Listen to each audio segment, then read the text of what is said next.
সূরাটার নাম সূরাতুদ দুহা। এবার আপনাদের পালা। সূরাটার নাম কি? দুহা। এই সূরাটা যেই পারায় রয়েছে, পারাটা হচ্ছে 30 নাম্বার পারা। অলিপুরবাসী কত নাম্বার পারা? এই সূরার রুকু সংখ্যা হচ্ছে জাস্ট একটা।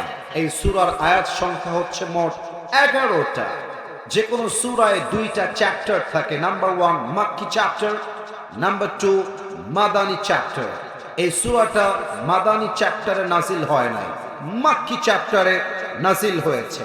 এই সূরাটা এমন একটি সূরা কোরআনের ভেতরে একটা সূরা নাম্বার 1 মোটিভেশনের ক্ষেত্রে, মানুষের কষ্ট দূর করার ক্ষেত্রে, মানুষের টেনশন দূর করার ক্ষেত্রে, যেই সূরা মানুষের কলিজাকে ঠান্ডা করে দেয়, যেই সূরা মানুষের জীবনে জমে থাকা অভিযোগকে দূর করে দেয়, যেই সূরা মানুষের বুকের ভেতরে দাফন করা হাজারো কষ্টকে নিভিয়ে দেয়, কমিয়ে দেয়, এক নাম্বার যে সূরার নাম আসবে সেই সূরার নাম হচ্ছে সূরাতুদ দুহা। তাও তো সুবহানাল্লাহ পড়তে পারলেন না আপনারা?